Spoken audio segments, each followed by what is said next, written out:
Hi there.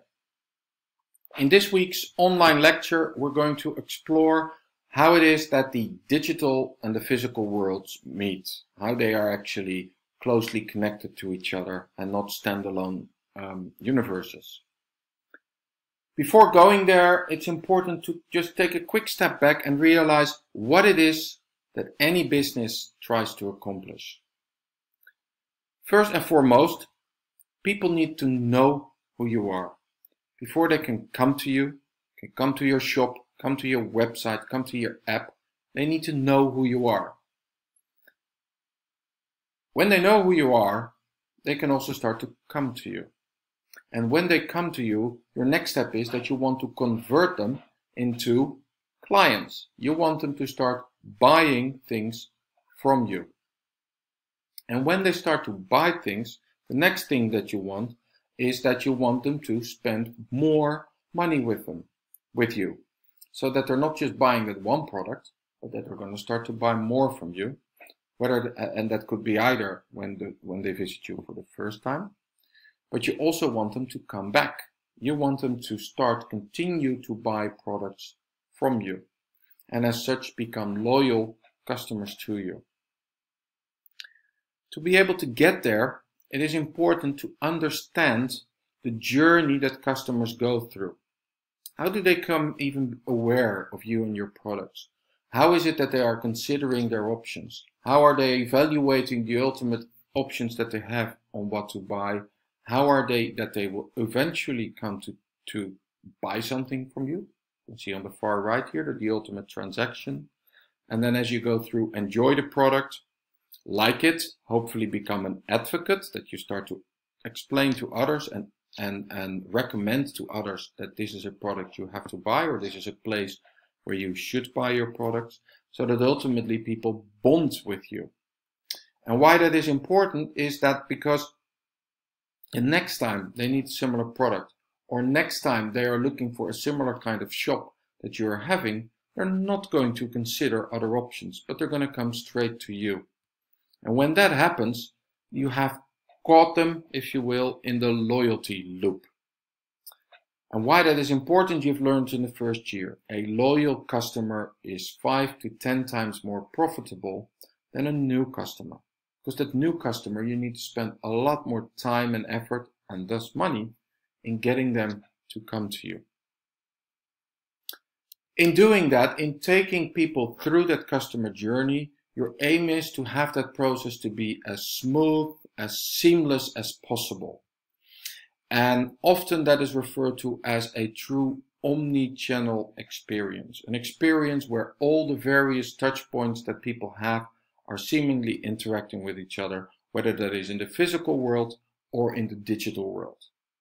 And think back when you have been a customer and you've had to explain 5, 6, 7 times that that product that you've bought has a particular issue, and you constantly have to repeat yourself. Well, go to Apple. Once you've spoken to them and you've explained yourself once, you don't have to repeat it. As soon as they've ID'd your who you are through, for instance, your email, they see your entire history. So omni-channel and customer journey are two important things that I highly suggest that you research further to understand what it is about and what are the activities that you can do in both the digital and the physical world to optimize this journey through your omni-channel touchpoints. The activity you're ultimately doing is matching what is the right kind of communication at the right touch point in the journey. And are people considering your product for the first time? Are you trying to acquire them as customers, which is on the left side of this screen? Or are you trying to make them come back on the right side of this line after they have done their initial transaction? They've bought their first product with you.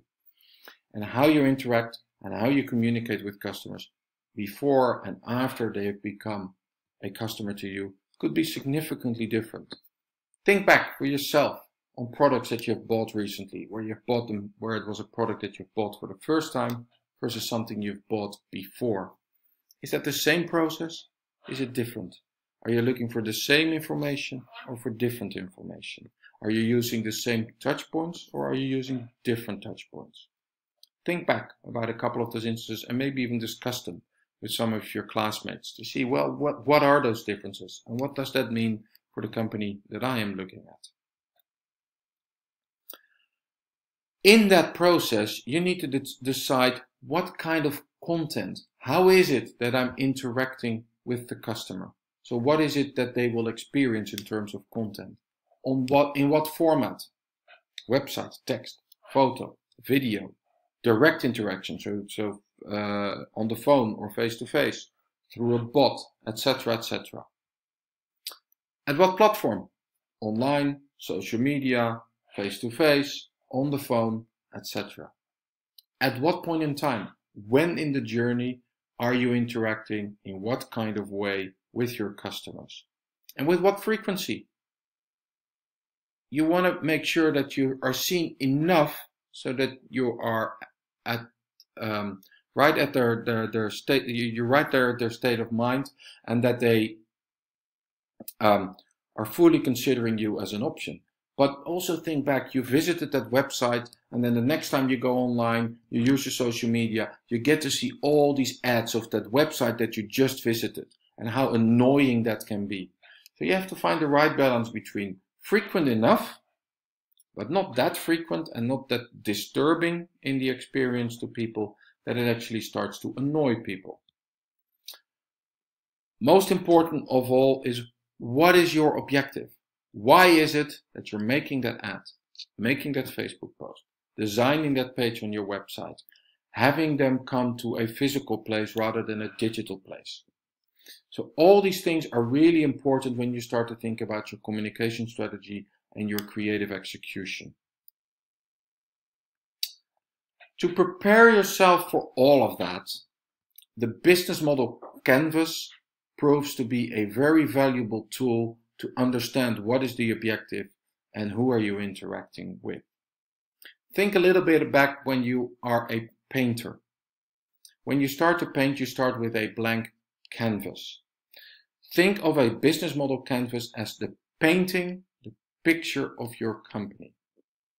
And I would suggest when you start to look at your business model canvas, that you start to look at the customer elements first. What are the customer segments that you are trying to service on the far right? And in the heart of this business model canvas, what is the value proposition? What is the product? What is the service that you have? What is the value that you offer? What is the value also that you are asking for the customers in terms of revenue?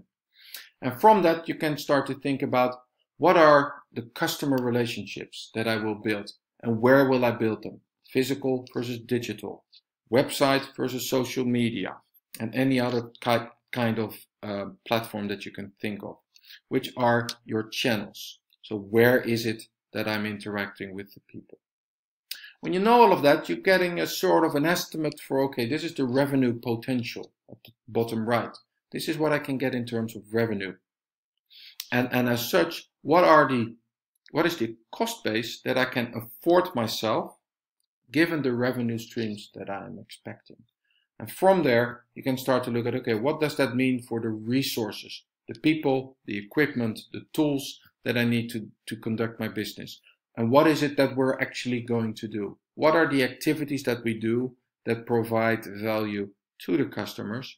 And to the far left, what are possible business partners that I can use in that? Don't try to do everything yourself. A lot of the things that you need to do, there are specialists that can do that. For instance, building a website. For instance, managing your digital advertisement. There's people that are specialized in that can do it better and cheaper than that you can do it for yourself. So this business model canvas is really a proven model in understanding all the aspects of your business that you're considering. A very valuable tool and a powerful tool is to start to think in customer segments, not in a definition or a description of bullet points, but really envision, what is the person that we're making this product for? What is he about? Is it a Chris? Is it a Julian? Is it a Shauna? What kind of people are it? You will see, if you start to think in terms of real people, rather than description of someone between 25 and 45 with this and this education and that and that income level, etc. When you start to describe real people, it will very quickly trigger your imagination and make the relevant decisions about what content, at what place. If you're aiming to reach Fred on the bottom right, Snapchat is probably not your best place to go to. Maybe it's Facebook, but maybe it's just a straightforward newspaper ad or something else more traditional in terms of advertisement.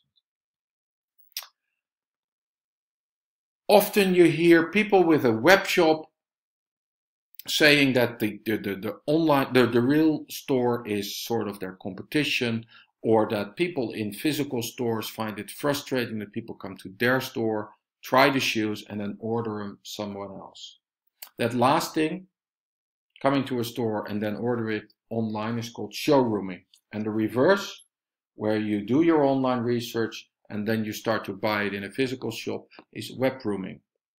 When you understand your business really well, you try to leverage both of that. You want to meet the people, where they're looking for your information, sometimes, and for your products. Sometimes that it's in the digital world, sometimes that is in the physical world. And try to bring those worlds together.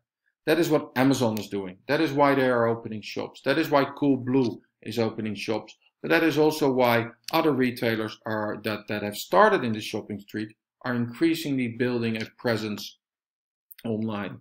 But make it a unified experience.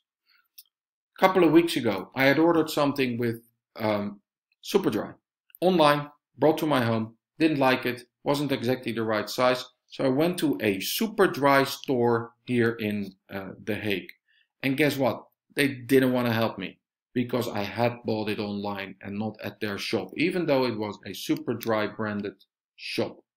Well, that is a clear experience of frustrating, a clear example of frustrating the experience and making me that I will just try the shirts in their shop and then I will go to a website and order them somewhere else. So that's a lost sale. And when I start to decide to order it someone else, chances are that I'm not going to order it at all. I'm going to postpone. So in summary, what we want is customers to know about us, to come to us, to buy with us, spend more, and come back. To be able to do it, understand the customer journey and provide a true omni-channel experience. Come up with real people, with personas of people that your product is aimed for, and balance the online and the physical worlds. Make showrooming and web rooming powerful tools rather than threats to your business. And to be able to get there, to make the right decisions, understand what provides value and how you capture value, use the business model canvas as the way to paint the picture for your company. Really understand what your company is about, who you're working with, how you're providing value, and what your cost and your revenue base is.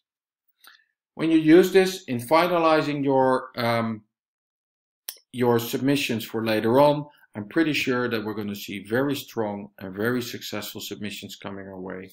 Good luck with that. Looking forward to see you in class or somewhere else in the building. Have fun and speak to you later.